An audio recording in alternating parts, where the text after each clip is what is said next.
Sungguh-sungguh Allah sangat ridho ketika seorang hamba itu makan, makan ketika sesuap nasi dia muji Allah, ketika minum seteguk nasi dia muji Allah. Itu kalau orang diridhoni Allah itu wali betul. Itu untuk jadi wali itu gampang. Kamu makan ridho, kamu ninjak buminya Allah ridho seneng, kamu hidup keseharian aman seneng. Nah ini supaya sampean kita semua lah, kita semua ngaji betapa panduan Rasulullah untuk menggapai ridho Allah itu banyak yang keseharian sekali. Saking kesehariannya banyak dalam hadis dan itu sahih. Nabi menyebut hal-hal yang keseharian. Hatta ma tas'alu fi fimra'atika. Kamu punya uang, kemudian istri kamu bisa makan, itu ibadah. Bahkan sebagian ibadah itu dicontohkan Nabi yang akhirnya diprotes sahabat.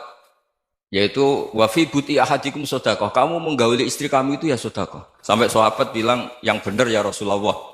Ayati ahaduna syahwatahu wa huwa lahu ajrun. Masa urusan biologis, urusan syahwat kemudian dia dapat pahala.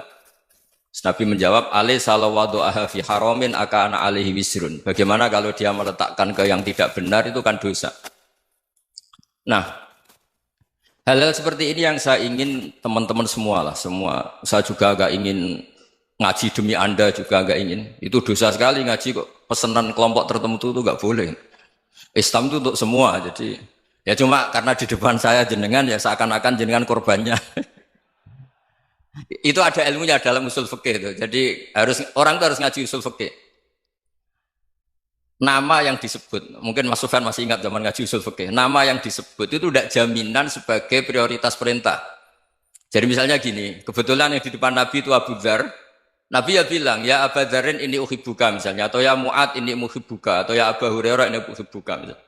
Banyaklah riwayat yang Nabi nyebut ya Abu Dzarin, ya Mu'ad, ya Abu Hurairah. Kemudian misalnya Nabi meneruskan khitab, ini uhibbuka, saya mencintai kamu, fakul dubur sholatin, atau sebagian riwayat disebut fala tada'an la dubura kulli sholatin, Allahumma inni ala dzikrika wa syukrika wa husni ibadatik. Saya mencintai kamu, siapa saja, Mu'ad bisa, Abu Dzar bisa siapa. Saya mencintai kamu, mohon kalau habis sholat kamu jangan lupa wiridan Allahumma inni ala dzikrika wa syukrika wa husni ibadatik. Ya Allah, tolong kami permudah supaya mudah ingat engkau. Anda tidak bisa mentang-mentang. Wong nama saya Parmin, nama saya Purnomo, itu yang diperintahkan Mu'ad misalnya. Jadi yang disebut satu, tapi khitab itu untuk siapa saja. Saya teruskan. Jadi saya mohon semua kita melakukan kebaikan itu kalau dalam kaidah fikih disebut al yakin la yuzalu bisyak. Banyak kebaikan yang kebenarannya itu 100%. Tidak punya efek samping ke pihak lain, ke kelompok lain, ke komunitas lain. Yaitu tadi misalnya Anda makan, dan itu murah sekali, hanya butuh satu piring. Setiap punyaan kamu muji Allah, setiap minum kamu muji Allah. Itu redaksinya Rasulullah SAW disebut, Allah sangat ridho ketika seorang hamba makan, kemudian dia memuji Allah. Atau minum, kemudian dia muji Allah. Logikanya gampang, negara seperti ini yang kamu harapkan bentuknya kayak apa, mertua, ipar, komunitas, tetangga, itu nyata terjadi itu kan belum pasti. Sementara yang mesti terjadi adalah kamu butuh makan, kalau tidak mati. Butuh minum, kalau tidak mati. Butuh bumi yang nyaman ditempati, kalau tidak kita juga mati. Sebab itu Allah kalau menyebut nikmatnya itu hal-hal yang keseharian. Alladzi at'amahum min ju'. Allah itu siapa?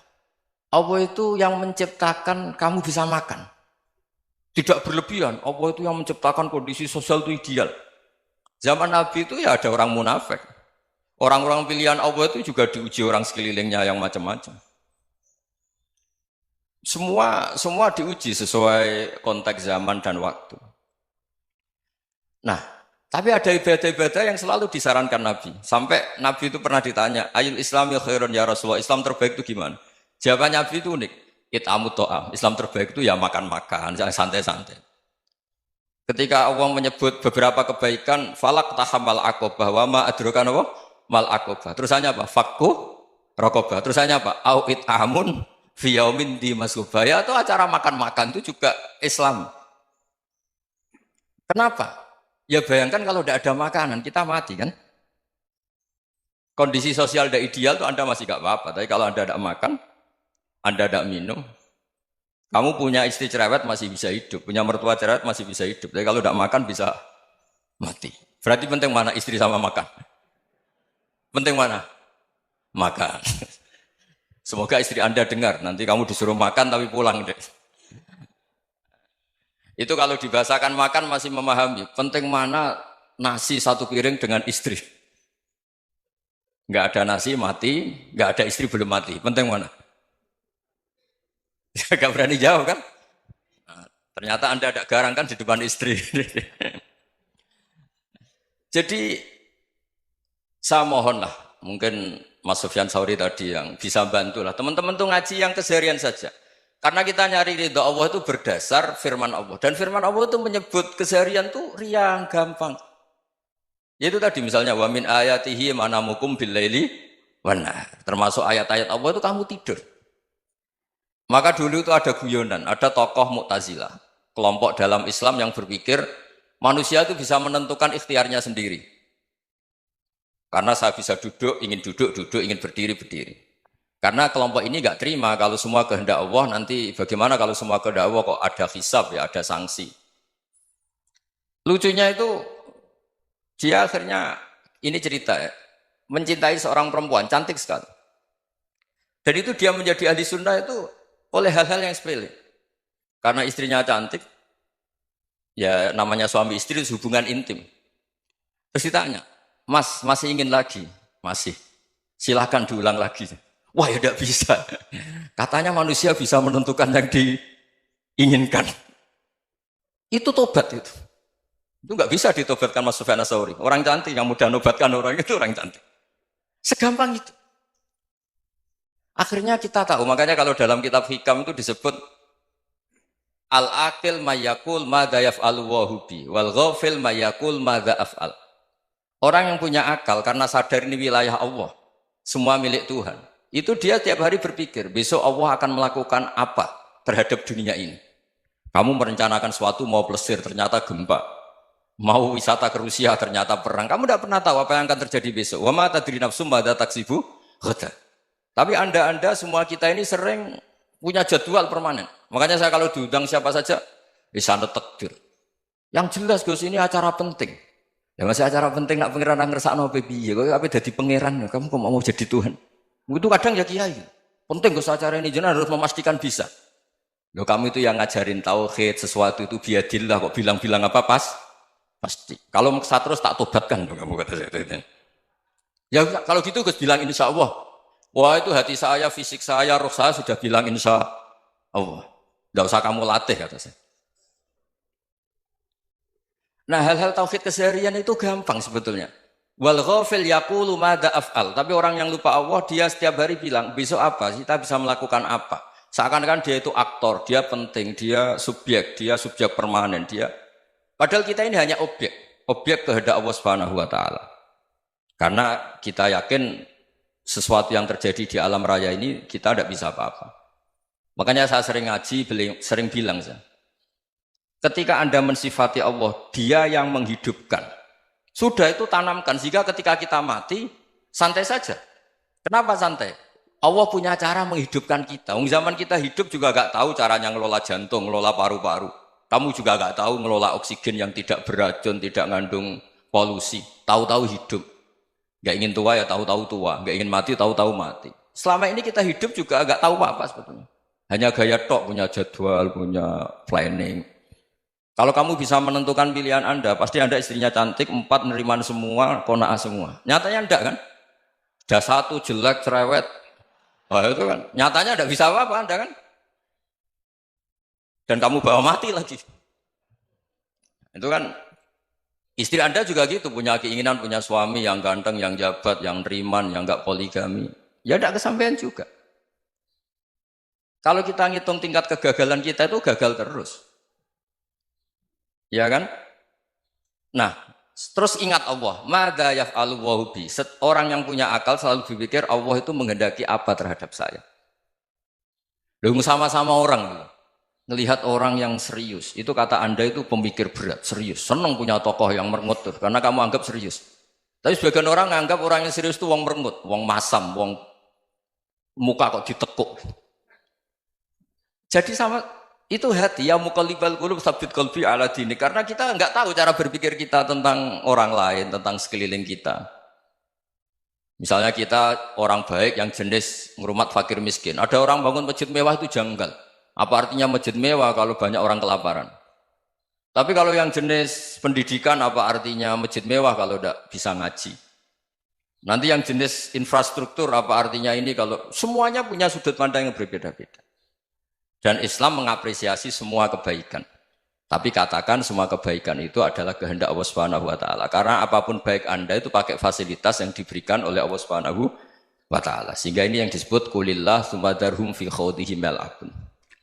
Ya kembali tadi ke tema-tema bahwa keseharian Anda ini sudah Islami. Saat Anda tidak bisa melakukan apa saja. Saya sering ada jenazah, biasanya kalau tetangga meninggal saya sering disuruh ngelepas. Saya bilang orang ini baik. Karena sering ngelamun di rumah, sering nganggur di rumah. Ditanya sama anaknya, kenapa Gus nganggur baik?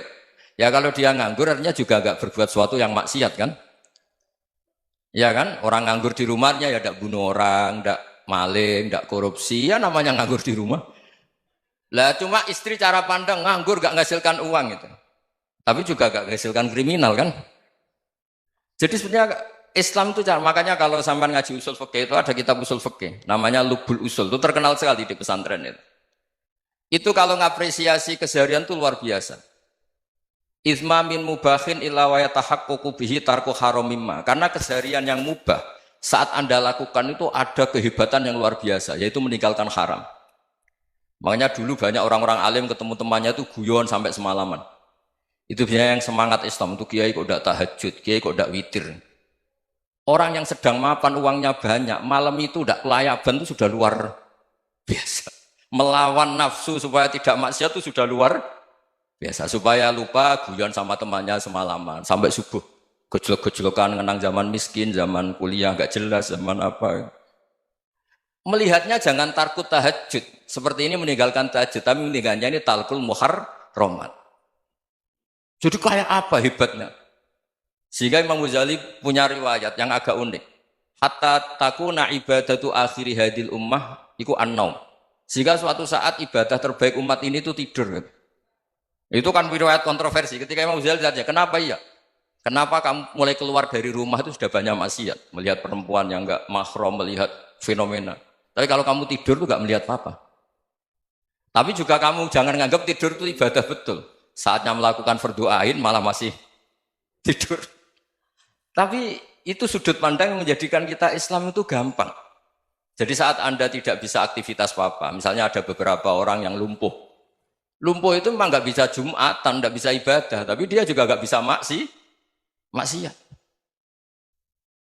Tidur itu memang Anda saat itu tidak bisa tahajud, tidak bisa witir, tapi saat itu ada zina, ada maling, tidak gosipkan orang, tidak bully orang, tidak menanamkan kebencian, tidak hasud. Sehingga tidur menurut Allah Ta'ala wa min ayatihi manamukum billaili apa? Wan-nahar. Karena di tidur itu selain ada unsur istirahat, jaga kestamina, juga ada unsur meninggalkan beberapa keburukan. Nah saya mohon ibadah yang keseharian ini kita jaga. Supaya kita semua baca ayat itu fasih. Fasih itu tertanam di hati. Allah itu siapa? Alladzi at'amahum min ju'i wa amanahum min khauf. Dan Allah kalau cerita di Quran itu anna sababnal ma'a sabba thumma syaqaqnal ardhan wa syaqqa fa ambatna fiha habba wa inaba wa qadba wa zaituna wa nakhla wa hadaika hulba. Kamu tahu saya ini siapa kata Allah? Saya ini adalah Tuhan yang menurunkan air. Kemudian ada tanaman banyak. Habba wa inaba wa qadba, ada zaitun, ada tin, kalau orang Jawa mungkin ada tela, ada padi, ada mangga, ada pisang. Sudah. Wa inaba wa zaituna wa nakhla wa hadaika hulba. Ada perkebunan yang lebat. Tujuannya apa? Mata Allahkum, silahkan kamu pakai, kamu nikmati. Tapi karena kadang kita ini punya ide-ide besar. Tadi untuk syukur saja nunggu punya istri riman, rumah baik, tetangga baik, komunitas baik, semuanya baik baru syukur. Lama-lama nanti ada di surga, syukurnya nunggu surga paling kelas A. Itu sudah ada yang menghuni Rasulullah, kamu nggak boleh di situ. Masa untuk syukur saja? Repotnya Masya Allah. Jadi mohon Quran yang kalau Anda hafalkan juz sama itu kan ada ayat-ayat yang kayak tadi. Ya, fal yang dzuril insanu ila ta'ami. Coba lihat. Apa yang kamu makan ya? Dari mana? Dan untuk mempertahankan hidup kamu keseharian. Jadi jangan kira ibadah itu harus membentuk komunitas yang versi Anda. Ibadah itu harus yang hal yang mulu-mulu. Kesehariannya Anda alami. Loh ini saya tidak bikin-bikin. Saya ngaji bukan karena berdasar pesanan.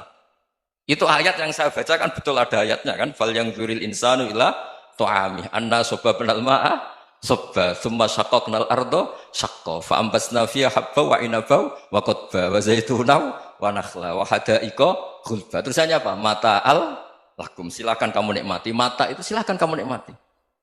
Ya kayak sampai dikasih hidangan ya makan. Ya sudah makan. Habis makan ya minum. Habis itu ngantuk ya tidur. Ya sudah normal-normal saja. Kayak apa indahnya Islam. Tapi Anda mencari Islam yang gimana lagi?